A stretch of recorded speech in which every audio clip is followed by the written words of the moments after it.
आपका स्वागत है। यूपीएससी में ड्रग इंस्पेक्टर की वैकेंसी आई थी, तो उसके रिगार्डिंग मैंने डेट तो बताई दी थी कितनी तारीख को एग्जामिनेशन है। ठीक है, अब उसके सिलेबस को थोड़ा डिस्कस कर लेते हैं ब्रीफ में। हल्का सा जनरल रिव्यू कर लेते हैं, वैसे भी आपको पता ही होगा। Basic knowledge and the pharmaceutical chemistry, ठीक है, chemistry and drug and uses for the pharmaceutical toxicology वगैरह का ना। नॉलेज इन मैन्युफैक्चरिंग, मैन्युफैक्चरिंग में जो भी होती है, अपने जो मशीन वगैरह जितने भी रिलेटेड होते हैं ना, वो सब चीज़ें अपने को देखनी है ना। कैसे मतलब पैकेजिंग होती है, कैसे मतलब स्टरलाइजेशन वगैरह होता है ड्रग का, कैसे भी उसमें जैसे कि जो भी सैंपल्स निकल रहा होता है या फिर जो भी आउटपुट निकल रहा होता है, तो उसके हमें बहुत सारे, जैसे कि कोई NaCl की बोतल है तो उसमें कितने सारे पॉइंट्स होते हैं, 15 पॉइंट्स होते हैं लगभग, मैं आपको बता दूं एक शॉर्टकट में। ठीक है। ठीक है, knowledge in the analysis and the drug formulations.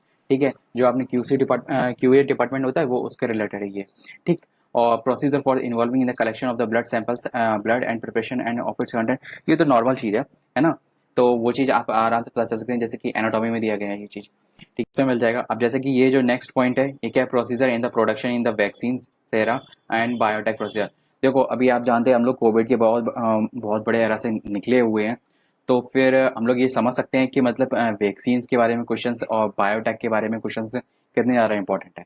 Biotech मतलब ये जो भी इंस्ट्रूमेंट यूज़ होते हैं, है ना, जो भी इंस्ट्रूमेंट अपन लोग एनालिसिस में यूज़ होते हैं कोई भी ड्रग्स के या फिर फूड के, तो वो सब बायोटेक प्रोडक्ट्स में आते हैं। ठीक है, एक चीज़ दिमाग में रखिएगा। ठीक है, और जो भी सीरम्स वगैरह उससे रिलेटेड जितने भी सीरम्स वगैरह तो वो भी। ठीक है, मेन मेन चीज़ आती है जितनी भी मशीनरी जो भी आती है। ठीक है, GMP, गुड मैनेजमेंट प्रैक्टिसेस। तो ये तो बहुत इंपॉर्टेंट क्वेश्चन टॉपिक है इसके रिगार्डिंग। ठीक है, अब बात करते हैं good laboratory practices in the analysis and drug and cosmetics. देखो, ये बहुत अच्छा मुझे लगा कि जैसे कि यूपीएससी ने एक स्पेसिफिक पॉइंट टू पॉइंट बता दिया है कि किसके रिगार्डिंग हमें क्या पढ़ना है। तो कम से कम उसके हम फोकस चीज पढ़ तो सकते हैं। अब बात करते हैं गुड क्लिनिकल प्रैक्टिसेस। ठीक है, गुड क्लिनिकल प्रैक्टिसेस में, ठीक है, नॉलेज ऑफ इन्वेस्टिगेशन स्किल। ठीक है, ये चीज़ थोड़ा मतलब इन्होंने जो अपना जो प्रोफेशन है ड्रग इंस्पेक्टर का, कि जैसे कैसे इन्वेस्टिगेशन करे, तो उसके रिगार्डिंग ये कर दिया गया। ठीक है, और drug and cosmetic act rule with respect to the clinical trials, है ना, manufacturing, sales, imports of drugs, medical devices and cosmetics. अब इसमें जैसे कि ड्रग एंड कॉस्मेटिक एक्ट्स में ये सारी चीज़ें आती हैं। ठीक। तो इसमें ये आपके लिए कोई मतलब अलग चीज़ नहीं है, इसमें थोड़ा आपको ब्रीफली मतलब इन सारे डायमेंशंस में पढ़ना पड़ेगा।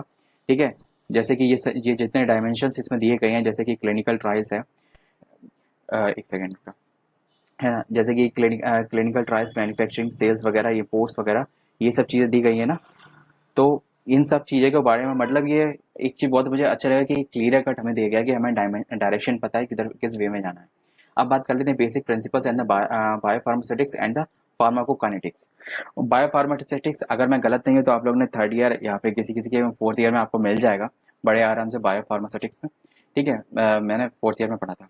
ठीक है, और फार्माकोकाइनेटिक भाई देखो, बेसिक प्रिंसिपल्स पूछे गए हैं, तो ये तो बहुत सही बताऊँ तो बायो फार्माकोकाइनेटिक तो ये आपको फर्स्ट में मिल जाएगा स्टैटिक्स में।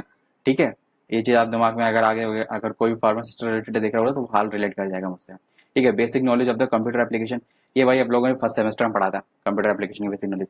ये उससे रिलेटेड पढ़ना, और ज़्यादा अगर नहीं समझ में आया ना तो जो अभी रिसेंटली सिलेबस चल रहा है ना, तो उसी का जो कंप्यूटर वाला एक पोर्शन दिया गया होगा, तो वो अपना देख लेना उससे रिगार्डिंग। वैसे कुछ ज़्यादा नहीं पूछी जाएगी, लेकिन बेसिक नॉलेज तो जरूरी होती है ना। जैसे कि अपना ये समझ लो, ट्रिपल सी तक का, अगर किसी ने ट्रिपल सी तक का किया है दिमाग से, ठीक है, तो वो इजिली कर लेगा, है ना। English language and the proficiency, तो ठीक है, मतलब इसमें जैसे कि आपके मतलब इंग्लिश लैंग्वेज एंड प्रोफिशिएंसी का मतलब ये है कि जैसे कि इंग्लिश से रिलेटेड क्वेश्चन आएंगे, सिंपल सी बात है। बोलचाल भाषा में आएंगे, मतलब जैसे कि पैसे जा सकता है। ठीक है, और जैसे कि अपने जैसे कि मीनिंग्स वगैरह आ सकते हैं, सिनोनियम्स एंटोनियम्स वगैरह। ठीक है, ये आ सकते हैं, एक्टिव पैसिव वगैरह आ सकते हैं। तो इन कुछ चीज़ें ऐसी हैं जो थोड़ा डायमेंशन में थोड़ा सोचना पड़ेगा। ज़्यादा नहीं, अगर कुछ ज़्यादा ना कर पाओ तो कुछ ये जो मैंने चार पांच टॉपिक बताए उस पर ध्यान दे लेना। नहीं तो अपना अगर कोई और डीप पढ़ सकता है, जैसे कि कोई अगर किसी और पर्पस और एग्जामिनेशन की तैयारी कर रहा है, उसमें इंग्लिश अच्छी कर लिया तो उससे बेटर है। उसे कुछ करने की जरूरत नहीं फिर इंग्लिश में। इंग्लिश है, कंप्यूटर एप्लीकेशन से वगैरह, ये सब तो फिर उसने पढ़ ही रखा, वो केवल अपना जो फोकस्ड सब्जेक्टिव है वो सब पढ़ ले।